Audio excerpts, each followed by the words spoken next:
Hello, everyone, and welcome. I'm Juanita Calvo, Implementation Specialist at World Languages, and I'm excited to host today's webinar titled Proficiency Essentials: Laying the Foundation for Success.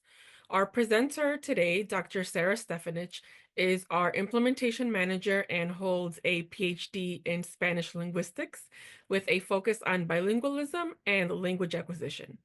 With over a decade of teaching experience and expertise in language program coordination, she brings valuable insights into proficiency-based instruction. In this session, we'll explore what proficiency really means, why it matters, and how to implement strategies that support student success in language learning. Feel free to drop your questions in the chat, and we'll have time for Q&A at the end. Now I'll hand it over to Dr. Sarah Stefanich. Welcome, Sarah. Thank you, Juanita, and thank you everybody for being here this afternoon or this evening. I'm very excited to chat with you and have some time talking about proficiency essentials, about working towards a proficiency approach in our language classrooms. This is something that I am very passionate about and I love to talk about, and so I'm very excited that we have this time together today. And so here's a brief outline for how the presentation is going to be structured. We're going to start by answering kind of two fundamental questions. What is proficiency and why a proficiency-oriented approach? And then from there, we're going to dive into kind of 5 concrete things that we can do in order to lay the foundation for success if we want to get started working with a proficiency-oriented approach in our classrooms, or if we've already been working in that approach and we kind of want to deepen and see what some next steps might be. And then I aim to end with some tips and conclusions. So let's go ahead and dive in. And as I said, we're going to start kind of laying the groundwork with some fundamentals. And so our first question might be, well, what is proficiency? What do we mean when we say language proficiency or a proficiency approach in our classroom? And so here we have a definition that I pulled directly from ACTFL's updated proficiency guidelines. And it says that proficiency is the ability to use language to accomplish communication objectives. And I like that definition. It's quite simple, quite straightforward, but I do think it is a little deceptively simple. And those of you who are familiar with proficiency or familiar with the guidelines, you might recognize that because as you start to dive in and unpack, there's lots of layers at play here. And so we're going to take a couple of minutes to see what those different layers are.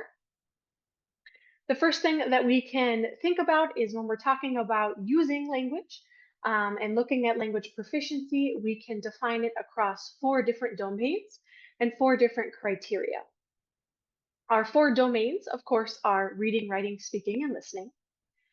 And these domains are linked to one another, but at the end of the day, they are also independent from one another. And so if we think of proficiency as something that exists on a scale, and we can see our inverted pyramid there from ACTFL, showing us that scale, right, from novice, low, up to superior and distinguished. What it means with these domains is that you can be more or less proficient in these different domains, one versus the other, and your proficiency in these domains might develop faster or slower in one versus the other. And I think for those of us as language teachers, anecdotally, we probably have experienced this in our classrooms where we have this intuition sometimes, for instance, that maybe our students are a bit stronger in reading and writing than they might be in speaking and listening, for instance. Language proficiency can also be looked at across these 4 criteria that you see here. We have our functions and tasks. And so this is basically what it is that we're able to do with the language. So are we able to provide our personal information to somebody? Are we able to order food at a restaurant? Can we call in sick to work? Accuracy is how well we're able to do those functions and tasks. Or in other words, the degree to which we're able to use the linguistic features and structures of a language to achieve those functions and tasks. Content and context, these are the situations and scenarios in which we're engaging in our use of language to achieve those functions and tasks. And then text type, This is basically the length and complexity of the language that we're using, again, to achieve those functions and tasks. And of course, these functions and tasks are communicative in nature. Right? As we recall that definition, it's using language to achieve these communicative objectives, to achieve these communicative functions and tasks.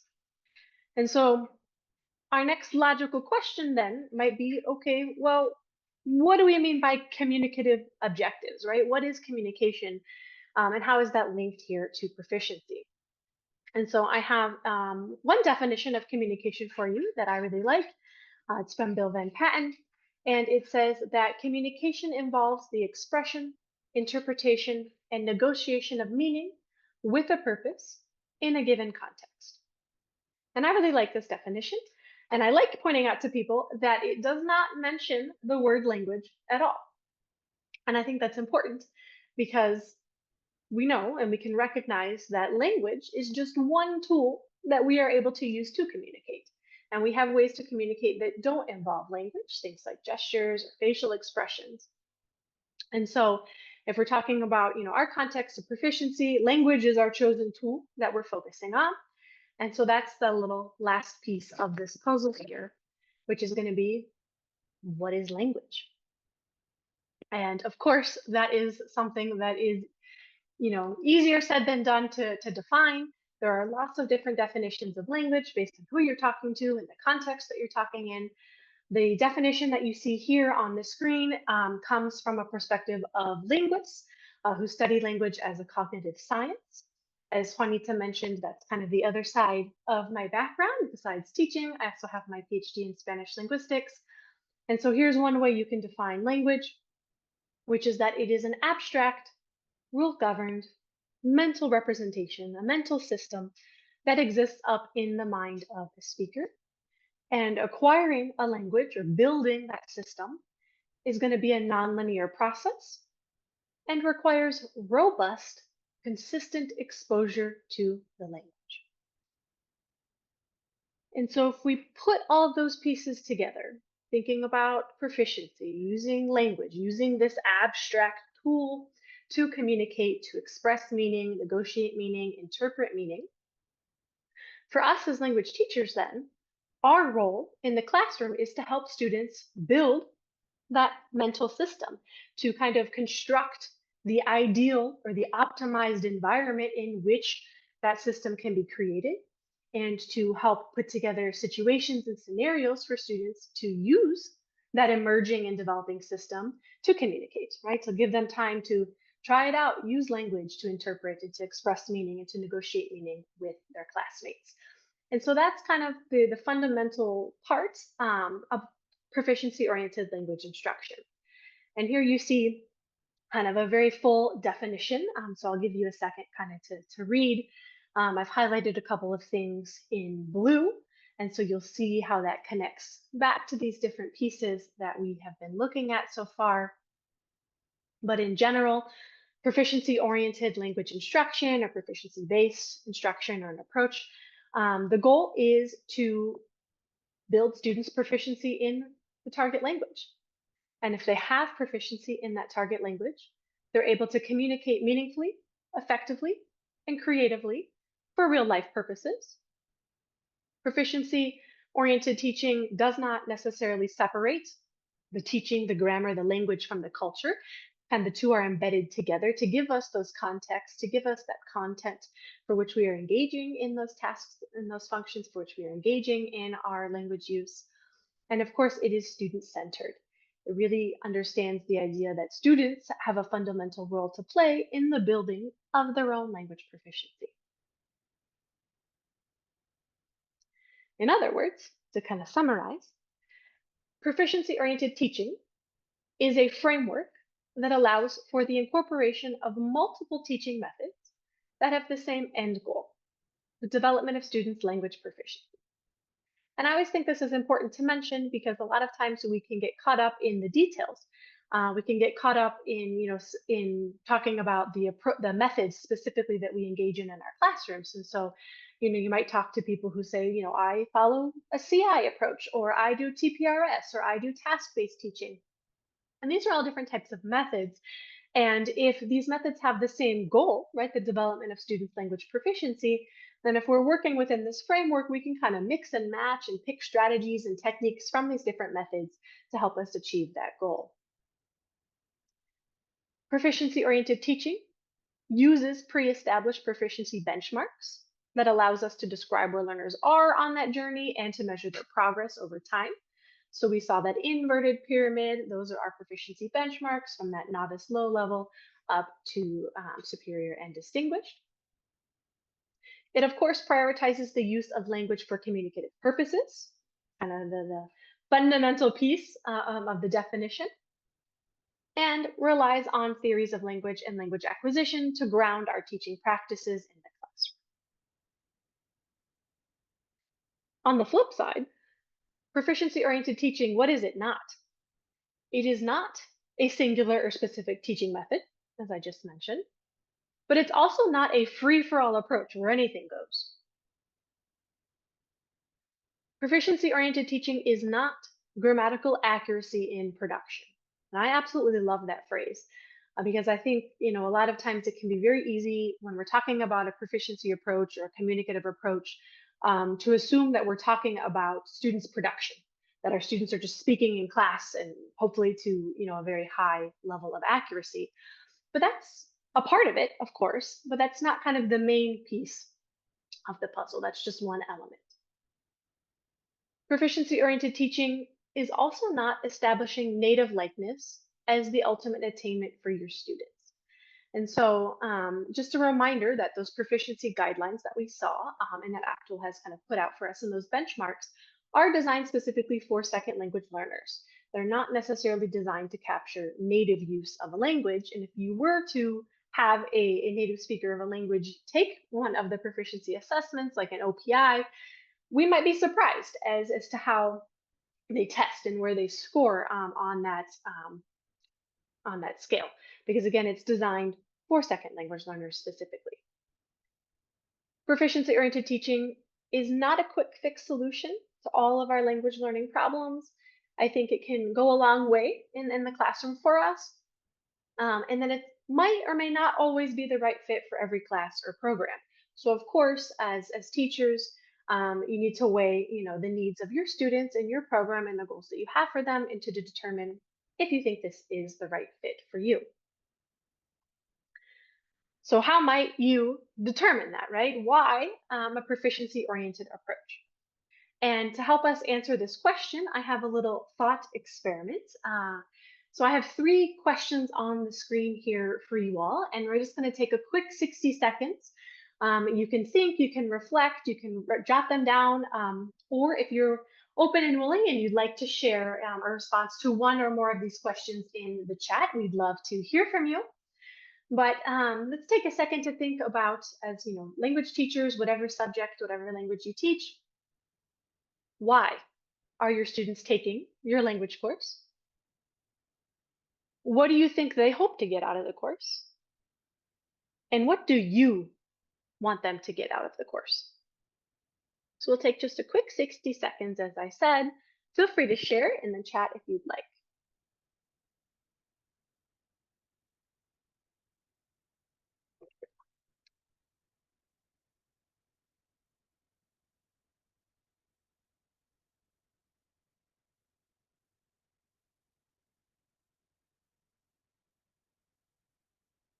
And while we're thinking, I will share my answers with you all to these questions. And so when I was teaching, or when I left teaching, I was a Spanish teacher at the college and university level, and I primarily taught basic and intermediate level courses.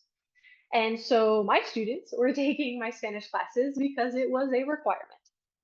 If they were in, the College of Arts and Sciences or something similar, they had to take a certain number of language courses, and that's why the vast majority of the students were in my classes. And so, of course, what did they, in that situation hope or want to get out of my class? I think a lot of them hoped that they could get an easy A in the course, that they could get, a good grade, something maybe to boost their GPA or to minimally not harm their GPA. And what did I want them to get out of my course? Well, even though I knew they were there because it was a requirement, they just wanted to kind of check a box. Um, I had goals for them. I wanted them to have a good time in my class. I wanted it to be a positive experience, something that they were excited to go to if they're coming from their biochem or physics or calculus, these other classes that are very heavy. That Spanish was a fun class that they enjoyed going to. And I also wanted them to take something with them after the class. And so in terms of the language, I wanted them to be able to remember, things that they'd learned, and to be able to use the language with them outside of the classroom, that it was kind of relevant or helpful for them in their lives in some way, shape, or form. And thank you everybody who has been participating in the chat. I appreciate it. And I look forward to reading all of these afterwards. But yeah, we see some of the same things. It's required, right? Some are right there because they want to be there and they want to communicate. I love that. Yeah, they want to have a basic conversation. And they want to be able to tell a jokes. Oh, that's fun. I like that. Be able to communicate with people in that language community. Yeah.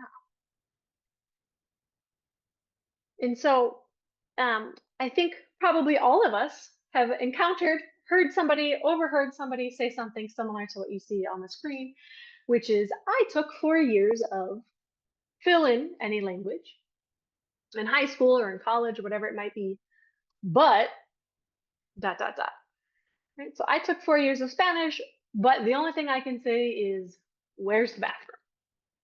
I took 4 years of French, but I can't remember anything whatsoever. Or as my mother would say, I took 4 years of French in high school, but could never get the accent right. So I figured, why bother? And she never took another French class ever again and is, functionally monolingual, right? She doesn't speak or remember any of the French that she took. Um, and my answer back to that question of why a proficiency approach, well, because I would like us to be able to change this statement a little bit. And so instead of, I took 4 years or 2 years or whatever it might be, but I would like us to make it an and. I took 4 years and this is what I can do. This is what I can say. This is what I learned. And it was a really great positive experience. And these are kind of, anecdotal things that I've experienced, and my guess is a lot of you have probably also experienced. And we can take a look at some kind of quantitative metrics as well. And so this study, it's a little old now, but I think it's still kind of fundamental in understanding that after about 4 years of study in a typical world language high school program, and the results are pretty similar for college as well, most students end up at the novice high and or intermediate low level on ACTFL's scale. And I can remember the first time that I learned this information. On the one hand, I was absolutely shocked. I was like, man, like 4 years? That's like kind of low, right? But on the other side, right, I was like, yeah, I'm not surprised because I had experienced that as a language teacher, working with students who had been studying, the language in high school and then in college, and we're still at that novice high or that intermediate low level. And I've got kind of some samples here for those of you who are Spanish teachers. These come from ACTFL, and they have some like language samples for different languages, which is very useful. And so the top one is novice, and that is a novice high. And then the intermediate sample is actually intermediate mid. So it's actually a step beyond kind of where a lot of students end up. But if you do speak Spanish and you can kind of read the language samples here, you can see that it's a very basic use of languages, very simple sentences in the present tense, kind of just very descriptive, straightforward information. The good news, though, is that there is an emerging body of research that is starting to look at different teaching approaches and comparing them. And so we see one such study here from 2023. And so these researchers had two groups of students that were in a proficiency approach environment, and another group of students that were in what they deemed a traditional teaching approach environment. And they had all of these students, after the testing phase, do the apple which is Actful's assessment of profici- performance toward proficiency or proficiency toward performance. Can't remember which order the P's go in there. And they looked at the interpersonal mode. And what they found was that students who had been in the proficiency approach environment had significantly higher scores on that Apple test than students who were in a traditional approach. And this is just one such study, but I think it's a very powerful study. And for those of you who are interested in research, I hope, this is my plug to ask you to do more research studies like this so that we have more evidence and can understand the positive effect that a proficiency approach can have in our language classroom for our language students. And so to answer that question, why a proficiency oriented approach? If your goals for your students, in your program goals for your students are for them to be able to use their language, to have those conversations, to be able to engage with people in the target language community, then we want to kind of give them the best shot at making that happen. And a proficiency oriented approach is going to help you do that. Okay. So that's kind of our background, clarifying some definitions. And now for the rest of the presentation, we're going to take a look kind of in terms of all that's fine and dandy, but how do you get started? What can you do? And so I've got 5 kind of concrete things to talk to you about and to give you some examples. And these all come from my own personal experience. The first thing I will warn you is actually going to be the most abstract. So my apologies on that. But I think it is very important, and I also think it is one of the hardest things, which is that you have to commit to working towards a proficiency approach, and that you have to be patient. And I think this just makes sense regardless of whatever it might be. But if you are going to engage in kind of a new teaching approach or a new teaching style, there's going to be a learning curve. You're going to have to test things out, see how it works, try, doing this in class with your students and see how it goes and then make adjustments. And committing to going through that learning curve, to testing things out, to being open to change can be very difficult. And so that's why I put it kind of here as number 1.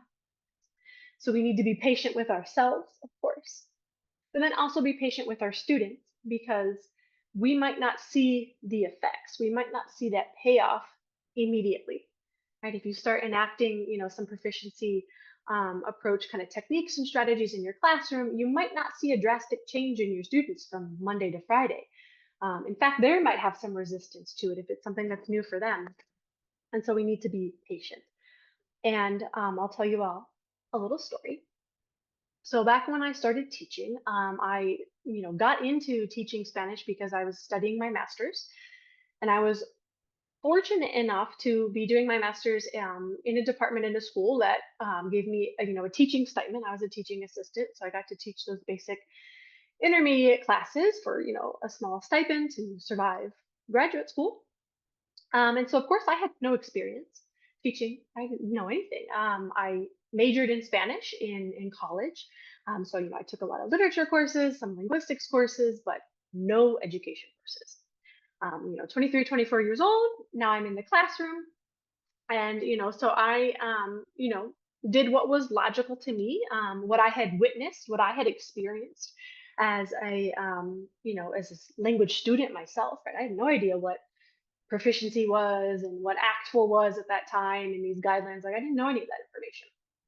And so, I gravitated towards a very kind of traditional style of teaching, I think. And then fast forward a couple of years to we had a new program director come in and, she decided that we were going to move our program towards a proficiency approach. And this was a big overhaul for everybody. And I was fortunate enough to be able to participate in that. I got to kind of test it out in like a pilot semester before it was rolled out to the entire department. And that semester that we were testing it out, the team of us, the 4 of us who were teaching, had to meet every single Friday. And I was like, man, every Friday, like this is a lot. Um, but it was so useful. We got to debrief, right, how things had gone that week. We got to say, how did you do this in class, and how did it go, and was it successful, and how did you feel? And then we got to look forward to the next week and to say, okay, oh, well, how are you going to do this activity? Like, how do I set this up? What are you going to ask students to do? And we got to talk through those things and we got to ask each other questions. And I got to learn a lot. But it also challenged some assumptions and some beliefs that I had as a teacher, right? And my experience that I had had. And so part of that commitment and that patience is allowing yourself to be open to kind of learning those new things. And I want to share just one of them with you all, which is this assumption about errors and the role that they play in our classes. And so, when I started teaching, I remember I very much believed that, you know, I spend a lot of time talking about this in class with my students, and we spent a lot of time practicing it. And so when we would get to our exam or our assessment, whatever it was, and students maybe wouldn't do so hot on it, right? And they'd be making a lot of errors. I took that very personally. I was very upset by that. And I was like, no, like, oh, why are we still making these errors? Like, we worked on this and we talked about this in class, and oh my gosh. Um, and so this idea of that the errors are a bad thing, or students aren't learning if they're making errors, was something that I had to kind of think about and to revisit and to challenge that belief. Because, as I learned, errors are absolutely normal.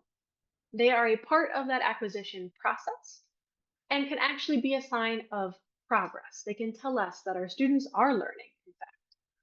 And so, one of the things that I had to do in terms of that commitment and being patient was to rethink the role that errors played in my course, to take a look at what errors students were making based on what class level we were in, what their proficiency level was, and what that proficiency level would tell us about their errors and what they should or should not be able to do yet with their language. Taking a look at the importance of errors and which ones I was going to correct and spend time talking about and giving feedback on, based on if they impeded communication and understanding at all. And that was a big change for me. And ultimately, kind of remembering that proficiency is what students are able to do on their own with no help. We, of course, can scaffold and assist our students into higher levels of accuracy, of course. But kind of really like what they're able to do on their own by themselves, that's really their proficiency. And so we kind of have to think about that when we're in their class and kind of weigh, what they're able to do based on what type of help they're receiving, whether they have you there for assistance, whether, they're allowed to use their book, whether they have time, to think and to edit, or whether they're asked to be doing it all in the moment. So that brings me to number two, our second thing that we can do to kind of lay that foundation for success, which is going to be to match our expectations to the proficiency level of our students. One of the things that I hear a lot when talking with teachers now, and who are working with a proficiency approach or who are wanting to start with a proficiency approach, is kind of this question or this wondering of like, is this too hard for my students, right? Because we want our students to be successful and we don't want to give them something that is genuinely beyond their capabilities, because that's just going to cause frustration. And so particularly at those beginning levels, it's this question of how do I get started with this. And I think that not all the time, but a lot of the times, that belief, that like wiggling like worm in your brain that's like, "Ooh, is this too hard?" might come from some mismatched expectations. And so what we can concretely do is, take a look at those proficiency levels, understand them, and what we can expect from our students at different levels, and then use those to shape our classes and our activities and our expectations. And so I've got a couple of examples for you all. One of the hallmarks of kind of proficiency oriented teaching is that we want to use authentic texts from the very beginning of instruction, right? We don't want or need to wait until students have learned certain words, certain grammatical structures before we can introduce authentic text, before we can ask them to read something or listen to something or watch a video. And in fact, we can use those texts to drive students' learning of those structures and those words and that information. And so that's kind of our context here. We've got this example for you. And this is an authentic text. We have our kind of citation here. And the can do statement, right? So our communicative objective for this is I can describe a room and identify characteristics of Mexican style and decoration. And it's a pretty straightforward kind of reading comprehension. We've got the text and then we've got those reading comprehension activities. And so, looking at this, you might think, "Yeah, this could be kind of difficult for students. This is a level one book. It comes from chapter 3 in that book, so not too far in. And as we're engaging in this reading comprehension activity with these questions, we might naturally have an expectation that our students should answer these questions in complete sentences. Because, of course, we want them to practice. So if your students are answering and they're giving you kind of one word answers, you might think, oh, this is difficult. They're not able to answer these questions in complete sentences. But as I mentioned, this is coming from a level one book. In unit 3, our students are at that novice level. And a hallmark of the novice level is that students on their own are able to basically respond in like 1 or 2 word answers, right? Chunked phrases, memorized expressions. That's really what they're able to do at that very beginning level on their own. And so to kind of match our expectations here, we would, say, yes, if they're answering in 1 or 2 word um, kind of answers and the content, right, is correct, great. Let's accept that answer. Let's get all of the correct answers so students understand that they correctly and were successful in interpreting the information being presented in this text. And then we can work with them and say, okay, now let's put those into sentences. How could we express this? How could we, level this up, our answers? Same example here. And if we're looking at that first question, which asks, ¿Cómo es el estilo mexicano? So what is Mexican style like? We might notice this word colorido, so colorful, in the text and have an expectation that we want our students to answer using this vocab word, right? This is a new word. Yes, excellent. I want them. That is the answer to this question. So what happens if you have a student, you ask number 1, and they raise their hand, they're very excited, and they say, muchos colores, many colors. We might, because we have this expectation that we want them to use this specific vocabulary item to communicate this information, instinctively be like, oh, close, but not just yet, right? And try and push them to that the specific word. However, our students saying muchos colores is telling us that they have successfully interpreted the meaning of this text. They understood Mexican style, there's a lot of colors, and they are sharing that with us. They're expressing that meaning with us with the language that they have, with what they're able to do. And at this novice level, that is absolutely 100% successful. And so we could say, muchos colores, wonderful. Mexican style, sí, tiene muchos colores. Es colorido. And we can reframe, right? Use the word back in context to them, reinforce it.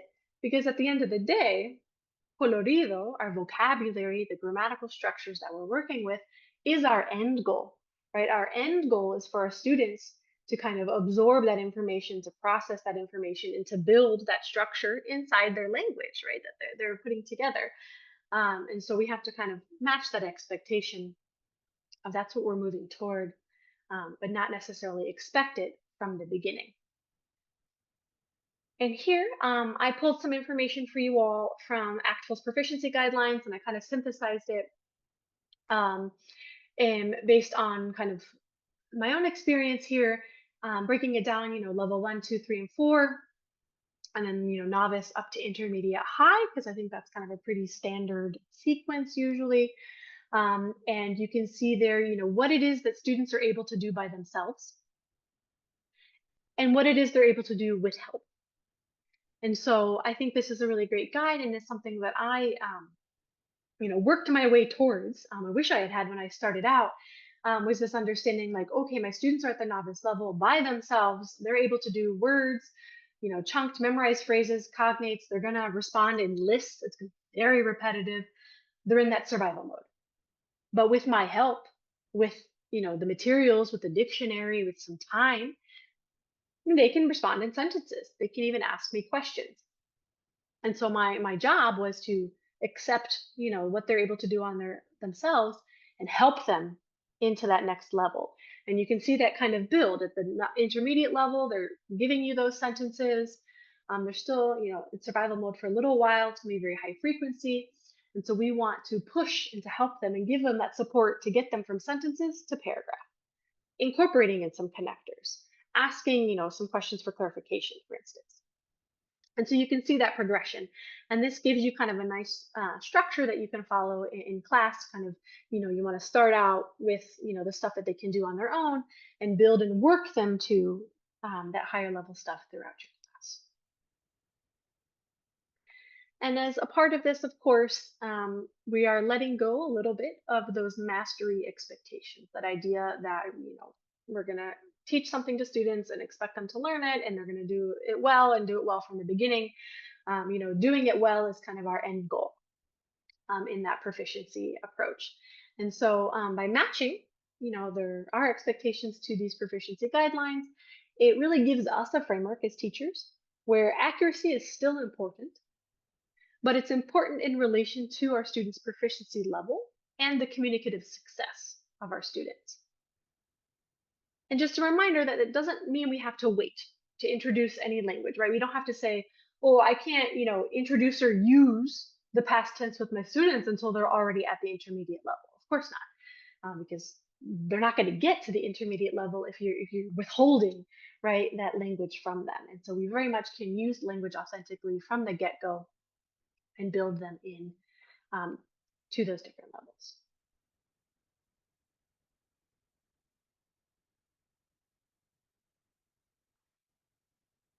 Number three, um, this is I think my favorite one, which is to embrace a little bit of chaos within the structure of your class. And so again, I've got a story for you all from that first semester where it was my first time really experiencing and trying out a proficiency approach in the classroom. And we were using a predecessor of Aula en Acción, which is a task-based book. And the story I'm going to tell you is a day in which we had to do a final task. So this was kind of the end of chapter kind of summative assessment. They had to do this little task with us in class. And this is chapter 4 or 5. So kind of very still early on in the semester. And so basically this task was students had to buy and to sell things at a market. And so each of your students was going to be a buyer and a seller, and all the sellers had to bring in a couple of items from home or, print out, images of items that they wanted to sell and set the price for each of those items. And the buyers had to pick, two people in their lives who they wanted to get a gift for. And then I gave them all some fake money, right? Some Monopoly money. And we set up little stands in our classroom, and then students had to be the buyers and the sellers, and then halfway through the class we switched. This is my first time doing this. It was like chapter 4, so it was starting to get the hang of things. So it was the very first time doing this in class, and it also happened to be the day that I was being observed and video recorded. They were recording my class to use. They were recording all of us as we did these final tasks so that we could kind of use them as training tools when we rolled this out for the whole program. So I had somebody with a video camera on their hand in my classroom as well. And when I tell you all that I have never felt kind of more out of control as a teacher in a classroom than I did this day, that is a true statement, because I very much felt like a ringleader in a circus. I, was in the middle of the room and was shouting out instructions to my students. This is what you need to do, and this is what you need to do, and remember this, and keeping track of the time because we had to swap partway through the class, and then also walking around to listen to these conversations and take notes because I had to give them all a grade for this. So it was very stressful. and it was very chaotic at the time, and so I felt that. And I think that chaos can be something that you can feel when you're kind of doing something new for the first time. And so I always like to share this quote, thinking about chaos in our classes, um, with teachers because I absolutely love it. And so it says, the students must muddle through confusion in order to find clarity. I love this. Because I think that's exactly, it encapsulates, what's happening in a proficiency oriented classroom. You're going to be using the target language with your students. They're not going to know every single word. They, really might not know what's happening. And this might be the first time in their lives that they don't know what's happening, that they don't understand every word. And so that can be difficult to deal with. And so we help our students deal with that, right? We help them muddle through this confusion.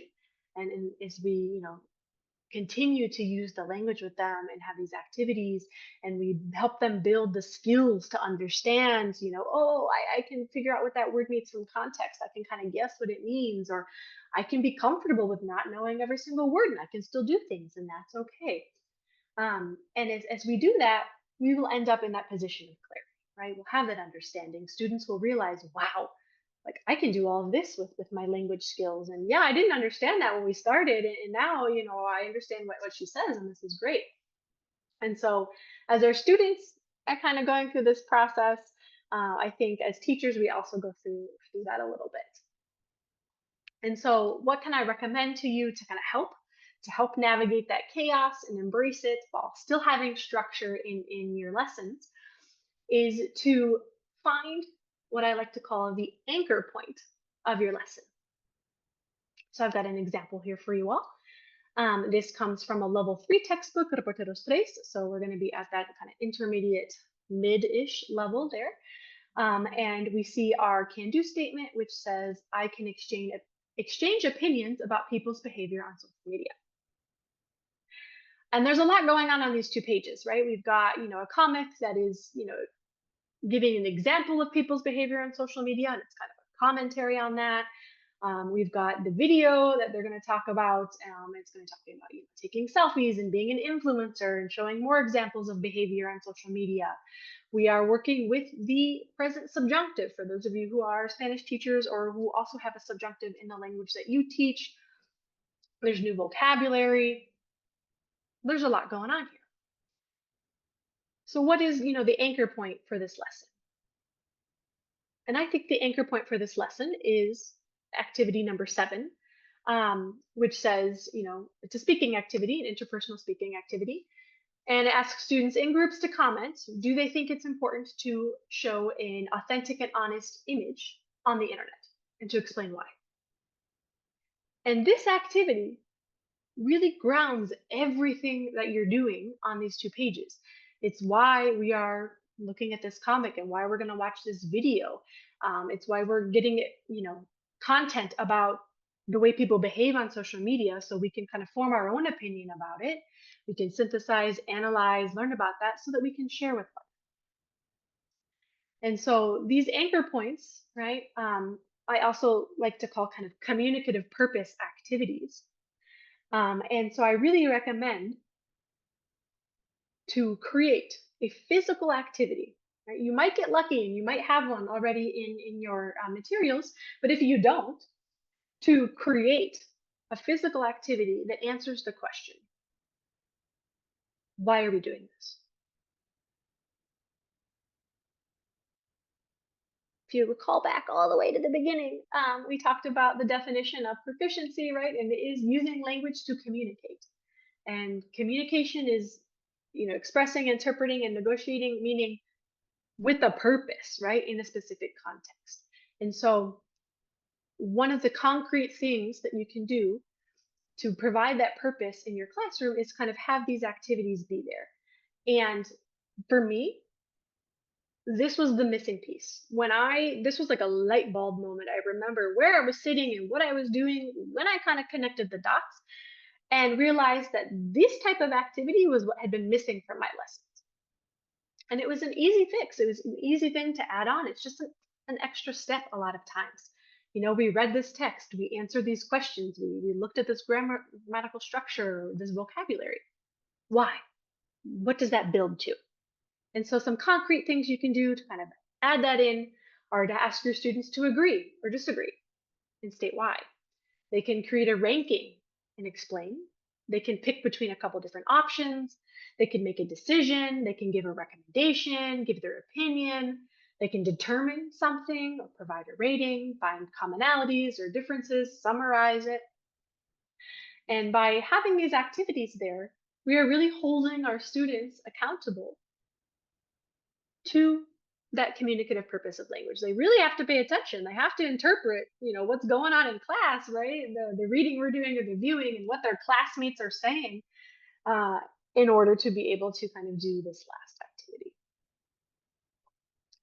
And then once you become comfortable doing that, you can kind of open it up a bit more and allow students to provide and to guide the structure themselves. And so I'll walk you through kind of a quick example here of the types of kind of activities and ways I like to structure my class. So this is, we're back in a level 1 book here. Our can do statement is I can talk about household chores and express obligation and frequency. So we've got kind of another interpretive activity here. We've got this chart with a couple different chores and then the days of the week. And then in the chart, we see the people who have to do the chores on those days. We've got our, reading comprehension activities. We're kind of highlighting frequency here with them. So asking them to kind of go back in and to process that.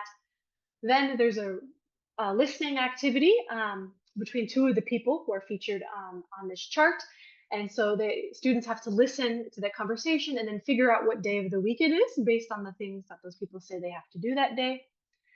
And then students end up talking about and answering this question in D, which is, what do you have to do today at your home? And then we also have that accompanying culture element there where it talks about chores and allowances, and it talks about, whether allowances are common in other countries, in Spanish-speaking countries, versus being more or less common in the United States. And so once you become comfortable with, adding in those communicative purpose activities, right, you can kind of add that into the end of this. Um, And so that's something that I can imagine doing with my students, if I had time, of course, in class, would be to say, okay, in part D, right, we worked together and every student had to talk about what it is that they had to do today, like their chores for today. And so let's imagine we got a list on the board, right? We called on a couple students, they shared, and we've got a list of 6, 7 chores maybe on the board. And so now I would ask each student individually to rank those chores, right? And you can give them a criteria. You could say, which one, rank them in order of the ones you personally like best to the ones you like least, right? In order of preference. Or in order of how long they take, how much time they take to do, or, you could come up and be creative there.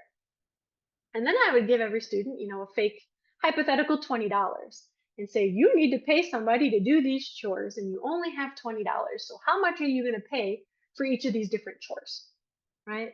Um, and then they have to decide, right, how much money they think, right, that each chore is worth. Of course, based on that ranking, we're kind of laying the groundwork. Then they could work in pairs and they have to compare their answers and kind of come to a consensus. Each group has to, match a chore to an amount of money. And then we could share as a class and kind of come up with the idea of this chore is worth the most amount of money for whatever reason. And then we wrap it up, and individually they have to say, do they agree with that or do they disagree with that? Why? And so I loved structuring things like this in my classes because it gave me a structure. I had my sequence of steps, I knew where I was going. But I didn't know necessarily how I was going to get there, right? My students, I had no idea what they were going to say, right? In terms of the chores that they have to do. Each class will be different. You don't know what ones they think are going to be the best or the worst or the most time consuming. And so it really allows them to provide a lot of that information into your classes and to kind of guide your class and structure. And then that can be a lot of fun. And it also, again, holds them accountable to participating and to understanding and to working with the language. Okay. We're getting towards the end here. We've got two more kind of things to do and take a look at. And so, number four is, of course, to find good resources to support you. This is going to be very important. And I've got another thought experiment for you all. So, again, we'll take 60 seconds um, to reflect and to share if you would like to share in the chat, which is on average, how long do you spend preparing a typical class lesson? How much time do you dedicate to finding ways to make the lesson interesting and engaging to your students? How much time do you spend looking for authentic documents, videos, materials, and having to create activities to go with them?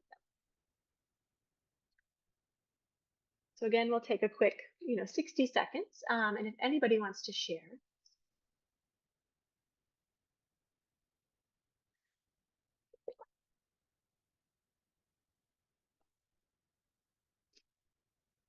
and I will share with you all that I probably spent way too much time preparing my class lessons. I liked lesson planning, the thing that I walked you through right in those ideas. I loved coming up with those types of things. And so I probably spent way too much time doing that. Um, and in particular, something that I've reflected on recently is that when I first started teaching, I was told kind of explicitly, you need to make your lessons fun and engaging for your students. And one of these suggestions, right, one of the tips that I was given, when I was 23, 24 years old on how to do that was to, swap out the subjects of my sentences and talk about, famous people, celebrities. So if we're, practicing and talking about our daily routine and activities or chores, right? Maybe like what chores does Beyonce have to do today, right?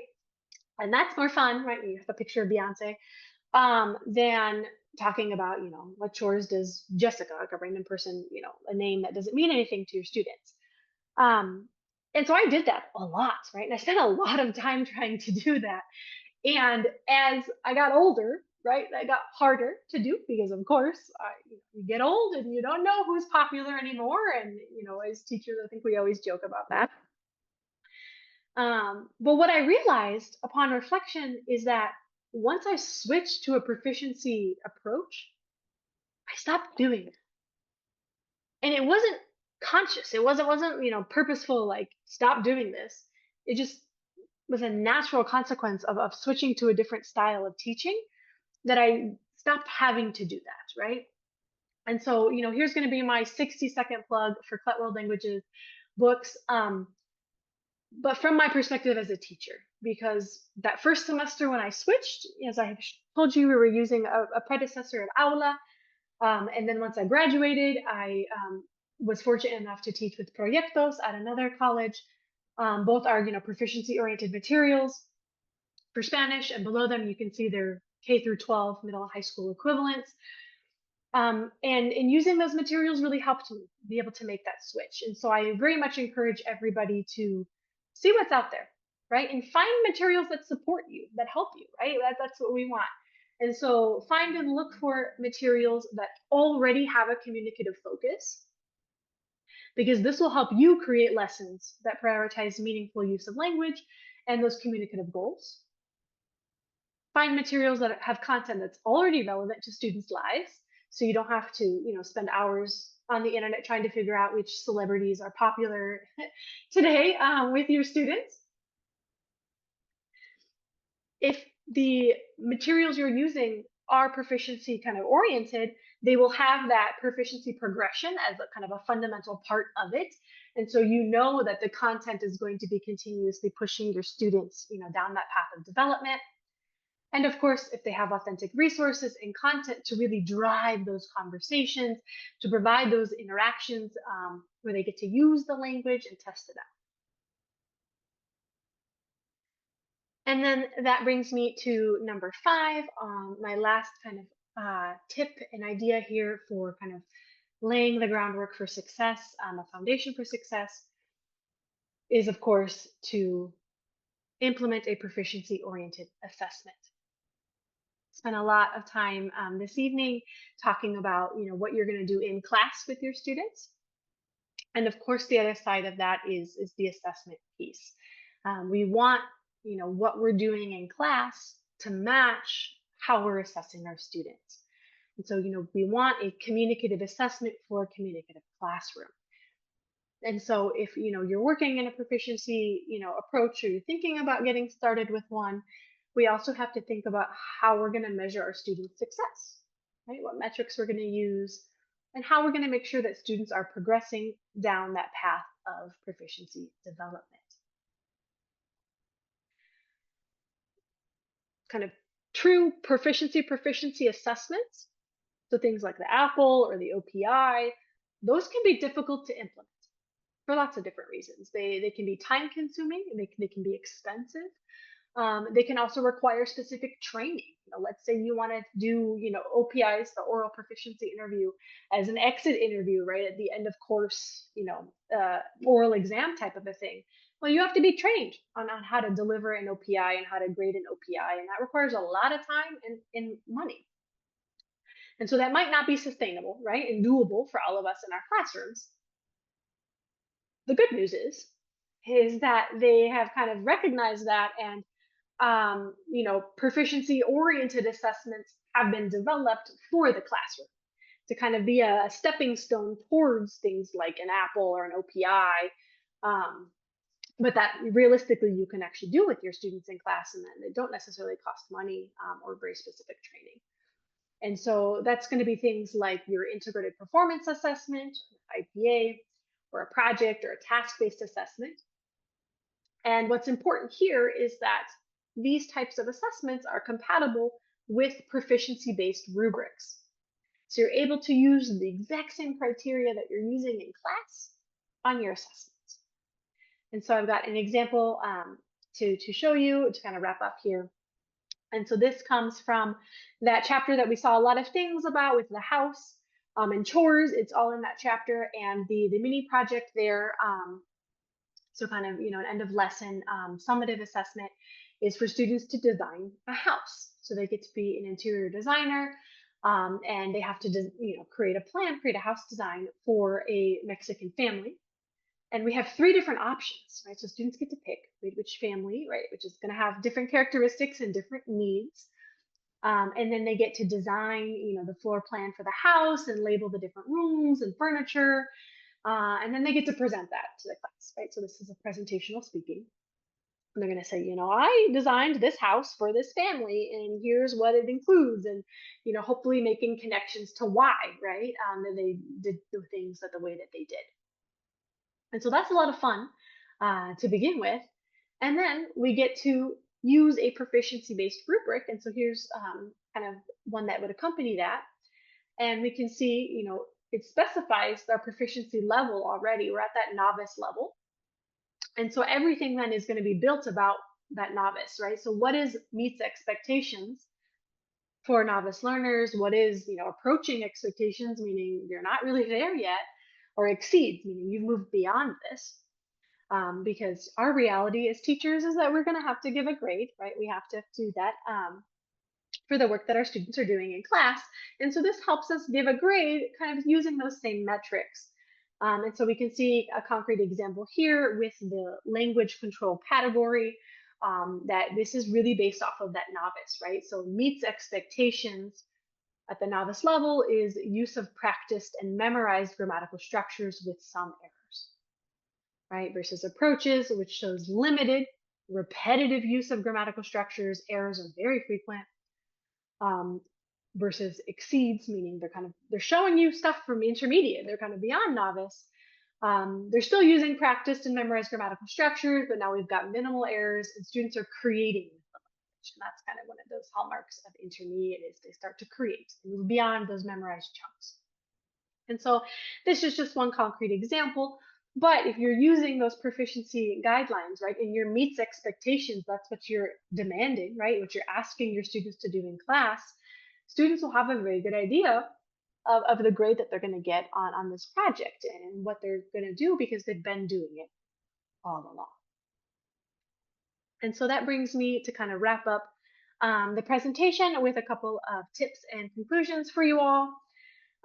In terms of concluding, I hope that I have been able to show you that communicative proficiency oriented teaching methods are effective in helping students develop communicative competence in a second language, and that implementing a proficiency oriented approach is a process, right? It's not something that's going to happen from today to tomorrow. And we walked through 5 kind of concrete parts of that process, things that you can do to be successful. And so then some kind of concrete tips for you all if you're thinking, okay, next week, what can I do between today and next Tuesday? Um, I really would recommend that you start with those anchor points or those communicative purpose activities, as I like to call them. Take a look at your lesson plans. Can you identify that activity, this one really that brings it all home, that answers that question, why are we doing that? And again, we've got kind of a list of suggestions there, same ones that I mentioned earlier. And so that's something that you can start with. It's a concrete, very small change or something that you can add into your lesson, and it really has a really big impact. From now until next month, right, you can take a look, or when you're starting your next unit, if you will. Um, you probably already identify your learning objectives and those communicative goals, but can you aim to start your unit, to start your classes with that interpretive mode of communication, with authentic text, with some reading, some listening, some videos, really exposing students to the language and establish a structure to guide you through doing that. And so here you see one that you could use with authentic text to, always activate students' prior knowledge. We've got our pre-reading, viewing, and listening activities. We've got our comprehension activities.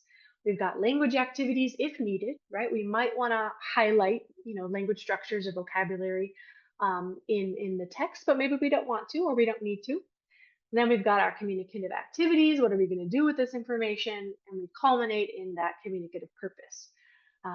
Why did we do all of this? And then from here to next year, or if you are already, engaging in proficiency-oriented techniques in your classroom, what's something that you can do to kind of keep working is to create a bank of activities for different text types at each of the different proficiency levels that you need. And so here is one for the intermediate level if you work with videos a lot. And so there's kind of 3 ideas, right? And you can kind of mix and match which one would be appropriate for which video based on, what the video is and what you're going to do in class. But one thing that you'll see here with all of these is that first step, and it's kind of a summarized process, but that first step is always going to be at the sentence level because that's what our intermediate students can do, right? They can produce simple sentences on their own. And then as we go through the different steps of the activities to work with this video, we end up at the paragraph level because writing paragraphs that are cohesive with connectors, that's something that is at that advanced level. And so if we kind of have these different options that are kind of structured for us already based on those proficiency levels, then we know that we're always working and guiding our students to be pushing them just a little bit further so they keep learning more and they keep building more of that language and advancing on their proficiency journey. And so that brings me to the very end of my presentation. And before we dive into kind of Q&A, and I'm very excited to see what you all might have to say, I do want to take just a quick 30 seconds to thank you all for coming. We love to offer these webinars and training sessions to everybody and get to connect with teachers here and also at conferences and events. And I'm also very excited to be able to share with you all that we have our growing implementation team. Myself and Juanita are on that team. And as a part of that, we're able to offer professional development to teachers. And so if you would be interested in that, or you liked the content here about proficiency, teaching and want kind of more concrete things, right? Like a proficiency oriented approach to grammar teaching or vocabulary teaching, or whatever it might be, that's something that we're very excited to be able to offer to teachers to support you all in the work that you're doing. So thank you, everybody. And then we can move on to Q&A. Thank you, Sarah, for all of that. And I think especially for those super practical applications, as a former teacher, I also always just appreciate having some takeaways, right, that I can implement right away in my classroom. So now, as Sarah mentioned, we would like to, transition to the Q&A portion. I have some questions that you all have been submitting throughout the session. So we'll kind of start with those. If you have any additional questions, please feel free to drop them in the chat or add them in the Q&A, and we'll take the next few minutes to answer as many as we can. All right, Sarah, so we'll start with a question from Taryn, who says, Good evening. I'd love to hear your thoughts about a functions-based curriculum as opposed to a thematic-based approach. More specifically, in your opinion, what's the most efficient way to ensure functions are intentionally spiraled throughout course sequences so that students are more likely to retain key communicative tools throughout their language learning careers? And I'm Yeah, happy that is. to repeat any Oh, part of that question. thanks. Yeah, that is a very good question, and I really love that. And I think kind of there's as I mentioned at the beginning, there's different ways you can approach proficiency teaching, right? And so we can think of a thematic content based approach. Um, as one such path or avenue, or a functions approach as a separate path or avenue to that. And I think what tends to happen a lot of times is we have sort of like a merged version of content and functions kind of together, where maybe we're trying to match content to functions. Um, and so I think what I would recommend for that is to kind of start it's a good question. To start with, by laying out what those functions are, and by leveraging the actual proficiency guidelines and the performance descriptors and the can do statements that they've kind of already provided. People who are experts who wrote those guidelines have kind of done a lot of that groundwork for us, and so I would really recommend starting there, so that you can select, right, those functions, and the can do statements and performance descriptors that match the different proficiency levels, and so that you can build in that sequence, right? We don't want to start with something that is an advanced function of language in level one. We want to kind of build into that. And so that's kind of, I would really recommend starting there. And then a little bit of kind of that first thing that I mentioned in terms of committing, but then also letting go, and kind of challenging some assumptions. And so one of the things that I think tends to happen, that I have experienced and I've said and done myself, is that we try to divorce, right, functions from grammar. And sometimes we're not super successful there. And so to really think about, when we talk about that spiral approach, which is, if we say, I have a function which is like, I want to give a recommendation for a very basic one to somebody. There are a lot of different ways that we can give recommendations, and we can do that using a lot of different grammatical structures. Um, but sometimes I think, because of our teaching experiences and the way we learn languages, a lot of times we might equate, one function to one grammatical structure, and not be open to the fact that there's multiple structures that can go with that function. And so for Spanish, for giving recommendations, right, they can say, es importante beber agua, right? It's important to drink water. They could say, es importante que tú bebas agua, right? And using the subjunctive, they can just give you a command and say, drink water, right? Or they could say, you should drink water. There's lots of structures they can use there. And so kind of to think about that, and to think about, okay, well, we can't focus on all of those structures at once. So, we're going to talk about giving recommendations here, and maybe we're going to highlight and work on this structure. And then we're going to come back to recommendations later, and now we're going to highlight and build upon a different structure. And then we'll highlight and build upon another structure. And so that way you see the cycling of the function over and over again in different contexts, and you showing them all the different ways that they can use language to achieve that function. And so I think those would be my two recommendations for that. All right. Thank you. So the next question is from Anna. Some parents don't understand why students taking Spanish 1 and 2 are not fluent.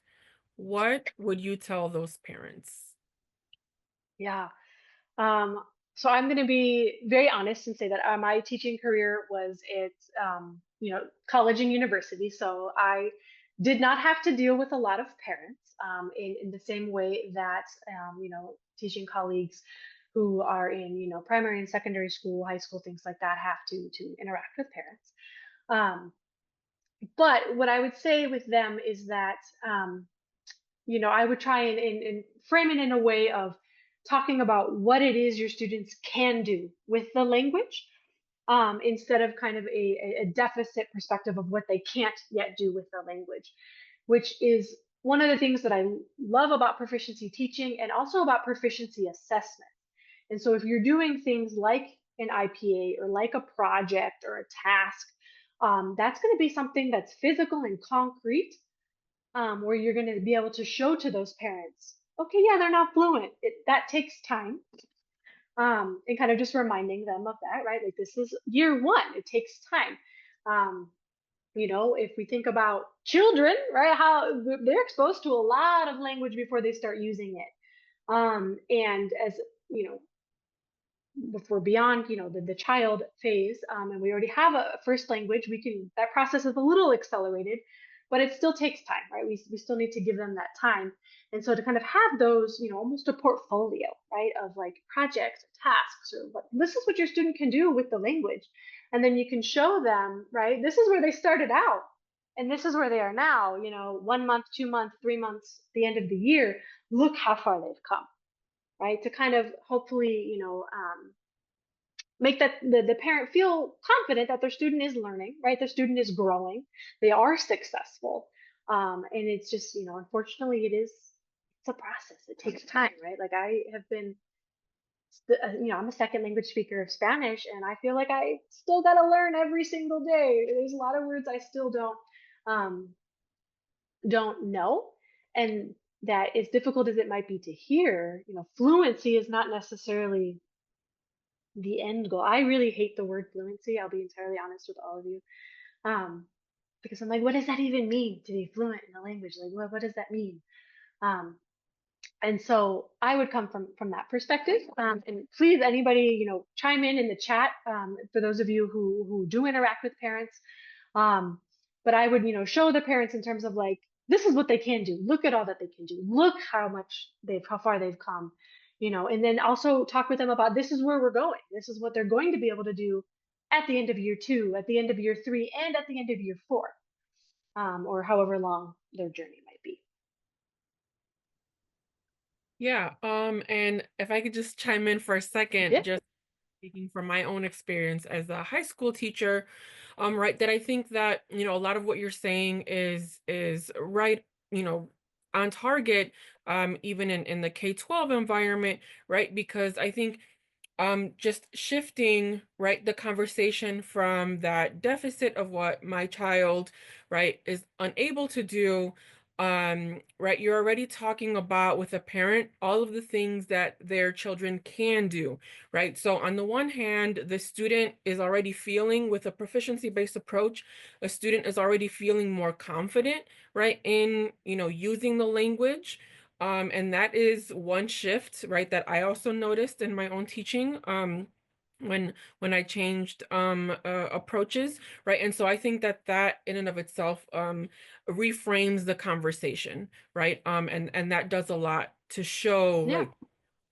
right, sort of the growth, right? Because I think that that question comes from, right, a very real concern about, well, my child, isn't doing anything in the language at home or anything that I can, that Hmm. feels tangible, right? But in this type of approach, right, we are definitely sort of turning that on its head, right? And focusing on what students can do and giving them tasks that are very reflective of practical outcomes. Hmm. And so that again, shifts the conversation a little bit. Yeah. And Anna also in the chat added a suggestion, right, that mirrors what you said, Sarah, about, just thinking about children and, their different stages at 2 and 3 years old or a 5 year old. And sometimes that, helps someone who is not a language acquisition expert understand it a little bit from, from our perspective. So I'll go to the next question, and this one came through the Q&A without a name. So I'll just read it. So it says, Jessica Haxey, the past actual president, mentioned in a podcast that, quote, we can no longer graduate novice speakers, end quote, if we want our profession to exist in the age of AI. What are your thoughts about a minimum proficiency requirement or even potentially a seal of biliteracy for a secondary graduation? So I assume like a high school requirement. Yeah.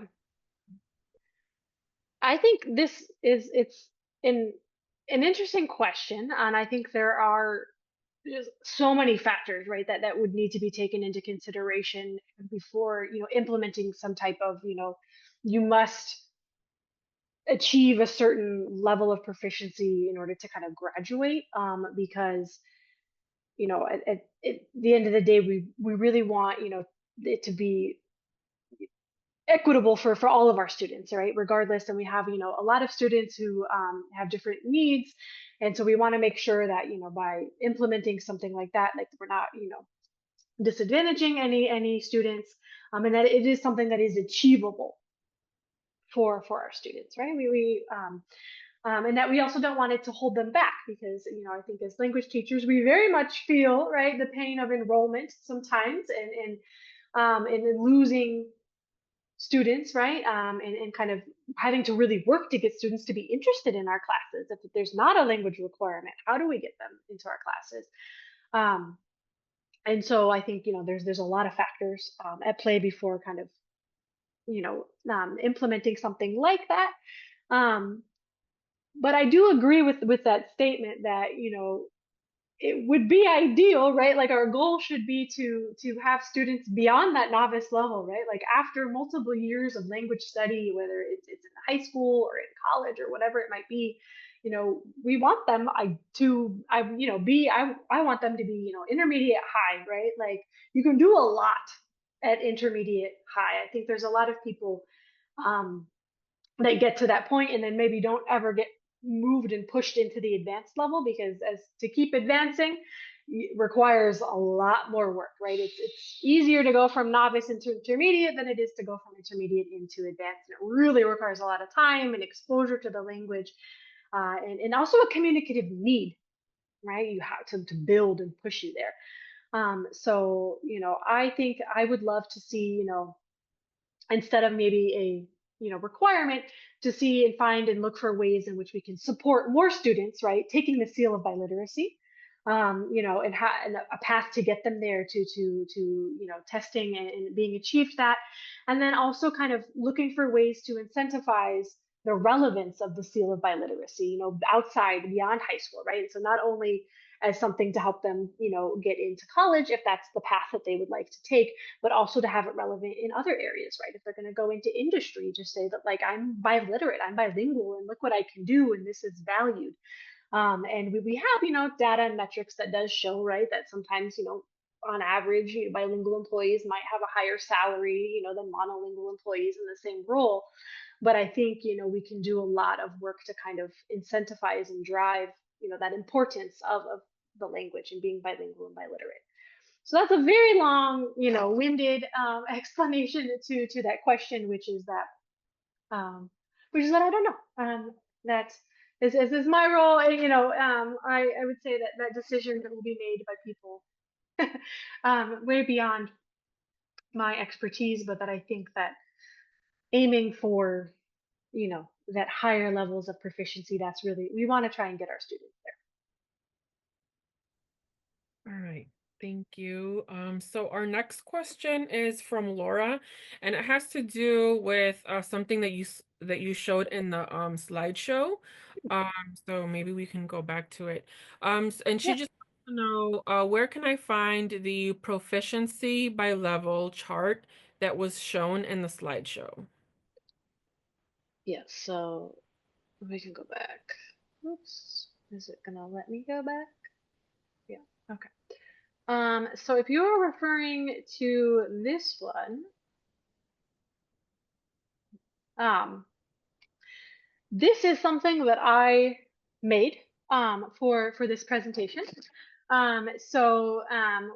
You can access it right in the slides from the presentation. It's not in this chart as you see it here, is not in Actual's proficiency guidelines. I pulled this information and this content from those guidelines. And so you should easily be able to get them from Actual's website. They're, the proficiency guidelines from 2024. That's the most updated ones. They released new ones last year. And in those guidelines, you'll see, each proficiency level, right? Novice, intermediate, advanced, and then each of the sub levels. And then we'll talk about, at the novice level, these are all of the things that you can do, right? Like this is, what they're able to do and what they're able to do at intermediate and so on and so forth. But I kind of condensed and put this information together, like extrapolating then, this is what they're able to do by themselves. And intermediate is this next level, right? Then like how can we get them there, right? With our help to push them there. So um, yes, it doesn't exist anywhere else. But the content, the information exists in Actual's proficiency guidelines. All right, and I think we have time for maybe one more question. This one is from Susan, and I think it's related to something that you mentioned from your own teaching experience. And so Susan says, I don't understand why adopting or how adopting a proficiency practice could cut or would cut way back on planning. I feel like my supervisor wants me to practically write a script for everything I'm going to say in a lesson rather than freestyling. Yeah, and I think that's a great question and a valid concern, Susan. So thank you for asking that.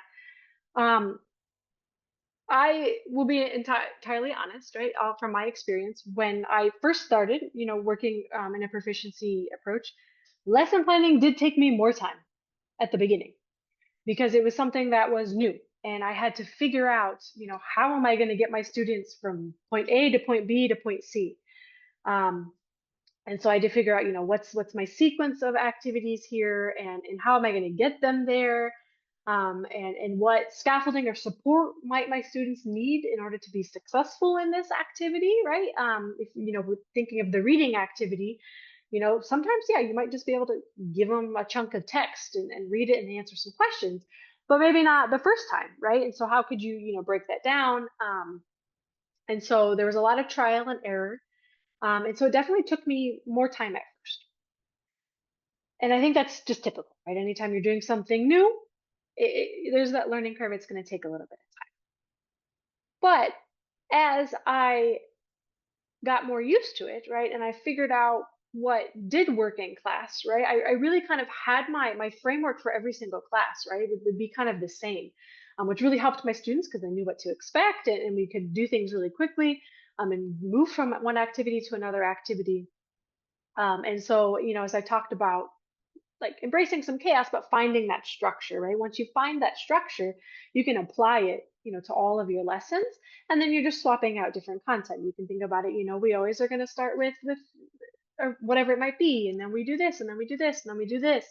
But it's a different content, or it's a different function, or a different task, or in a different context, right? And so you're kind of building that proficiency horizontally at the same time as you go vertically, and so that will save you some time.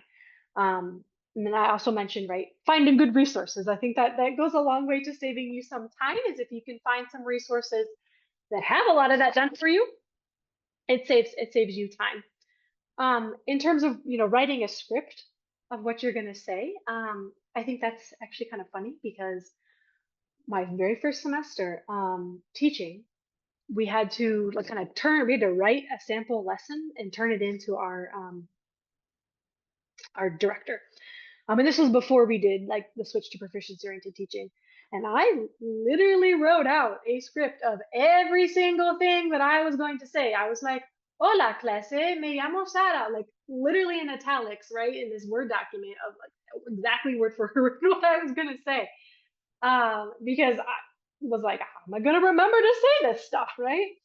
Um, and that was not expected. It was not asked of me to do that. But the director did show everybody, and she's like, if you need to do this, go ahead and do it if it helps you. And so, unfortunately, I don't know if your context, if that's something that's required, or if they, just want to be reassured that you have this structure and that you follow it and right, and you can show them that. I think that's kind of a conversation you might have to have with your supervisor and kind of in your department and things like that. But what I ended up doing towards the end is that I would have my general structure and I would memorize, I would have concretely my transitions. Like, how am I going to get from A to B? We just finished this activity and now I need us to start another activity. And what am I going to say to get us there? And that was really what I spent my time focusing on. And I realized that sped up my planning and it also made my classes run really smoothly. Um, but the rest of it, as I said, I kind of didn't wing it in class, but I was open to it going where it went based on the information that my students gave me. And that's also fundamental in a proficiency oriented approach and in a student centered classroom, is that your students are essential to your class and what they're saying to you and the content that they're providing, right, and the information that they're sharing.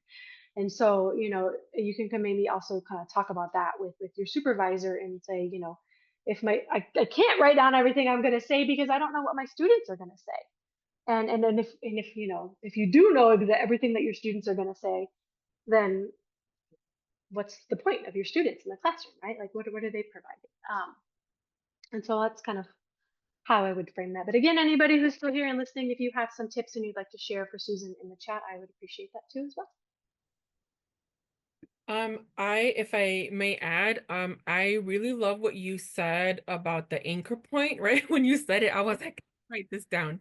Um, because, right, so I love the term, right? Because I think that that is precisely what happens in the lesson, right? So when you have this, focus or whatever it is, that is anchoring your lesson, right? The rest of it sort of falls into place, right? So it becomes about you as a teacher, making sure that your lesson is coherent, right? And so instead of scripting everything or, thinking about what each activity, how it may turn out, what you're really focusing on, are these instructional tasks and those transitions that you mentioned, right? That's going to help you get from this point to that point to that point, right? As you lead your students through this process, because it's very much that, right? Like the experience of thinking through, right, negotiating or whatever it is that they're going to be processing in that class. And so I think, for me, as I was listening to your presentation, that anchor point piece really stood out to me because that, in terms of conceptualizing the lesson, really does a lot to rethink, right, the way that I'm approaching, my planning for every day, but also, more generally as I'm working on, my course mapping or my unit mapping. So I wanted to add that. Thank you, Sarah, and to all of the participants today. We hope that this session has provided some valuable insights into proficiency-based teaching. If I just want to reiterate, if you would like a free copy of our proficiency-based materials for Spanish, French, German, or Italian, please use the link that's in the chat to submit your request. We would absolutely love to get you set up with a sample. Be sure to join us for the next webinar in this series, Grammar and Vocabulary in Context, Building Proficiency Through Meaningful Communication, which I'll be leading on March 24th, same time, 6 p.m. Eastern. We're going to explore how to integrate grammar and vocabulary in a way that enhances proficiency more naturally. We also invite you to explore our professional development offerings, right, as Sarah mentioned earlier, for schools and districts at cletwl.com/PD. We provide customized workshops, on-site and virtual training, and ongoing coaching to support educators in implementing proficiency-based instruction effectively.